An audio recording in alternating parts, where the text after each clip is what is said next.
Welcome you to our YouTube channel PNJ Legal.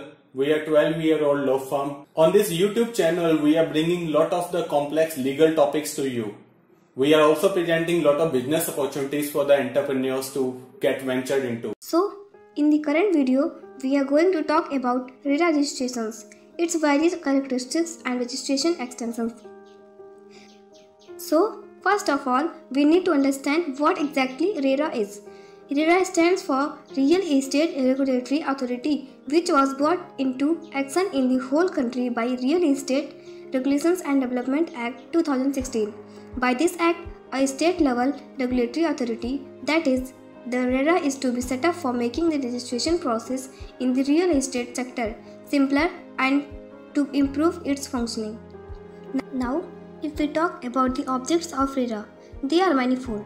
It aims to bring about higher levels of transparency to the real estate management system, thus creating a uniform regulatory environment and also helping the smooth flow of information between the agent and the buyer. It also creates a dispute resolution mechanism and set up accountability standards. Now, the question arises that who needs to apply for RERA registrations? To understand this, we divide into four categories. Firstly, all those whose agents who work for commercial and residential projects have to register. Then, every commercial and residential project whose area is greater than 500 square meters or which has more than 8 apartments per unit need to apply. This gives a put to small-scale real estate agents. This brings us to the point that even the local promoters of small projects need to apply for it. Also, the incomplete project need to be applied for registration under this act. Now, if we have discussed the question of who needs to apply for the registration, we must also answer the question as to who is not required to apply for it. So, firstly, it would be those projects who have already been completed before the commencement of the act and whose completion certificate is present with the promoter. Then, those projects whose area is lesser than 500 square meters or those with lesser than 8 units per apartment would not come under this act. Also, if there is a renovation project going on for which no advertising is required, so it not come under this act. Now, there are certain documents which will be required by the authorities during registration. These include a copy of the PAN card, project ownership documents, details of engineers and architects involved in the project, audited income tax returns for the past 3 years, Aadhaar card of the promoter, and other documents are listed here as demanded by authorities. So now, we need to understand that there is a procedure which is needed to be used for making a RERA application. It involves firstly, approving of the sale and allotment documents by the promoters themselves.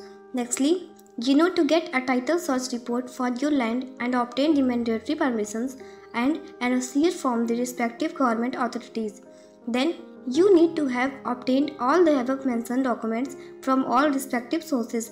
Then, you need to apply by filling application form A and paying the required fees.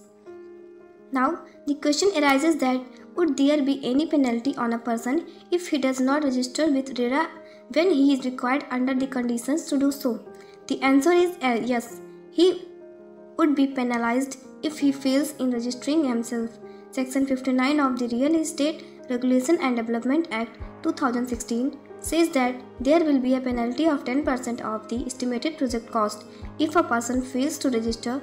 It is further provided in clause 2 of the same action that if the person continues not to comply with the orders given under this first clause, then he may be penalized with a further 10% of the estimated project cost or with imprisonment for up to 3 years or with both.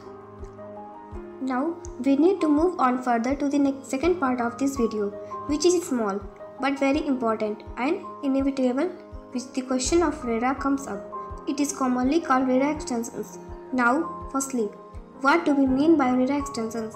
RERA extensions means an extension in the time limit for which the RERA registration was granted. Now, to understand extension, we need to understand that every registration under RERA has a fixed valid period because a work or project cannot go on forever. Therefore, that fixed period cannot be termed as a valid period.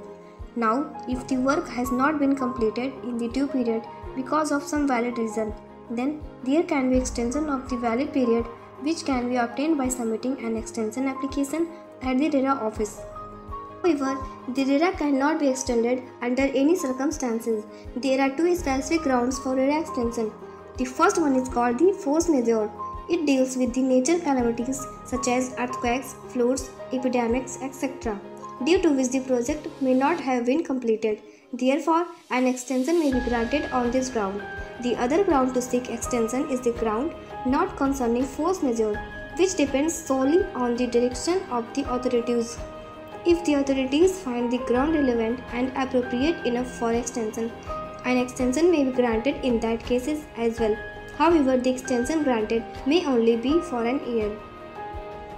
Now, we need to understand that even after the RERA registration has been granted, it can be revoked as well, because there are certain rules and regulations of RERA which must be compiled by. If not compiled by, the registration may be revoked. This revocation may happen through two possible ways. Firstly, it may happen after a complaint of non-compliance by a person to the authority, or secondly, it may also be done on suo motu basis by the authority itself. As a result of both these steps, a show cause notice is sent to the promoter. Now, there are certain grounds of sending a show cause notice. It may be sent if there is a default on the part of promoter, that is, if there is any wrong document submitted by the promoter. Secondly, it may also be sent if the promoter violates the terms and conditions of the RERA.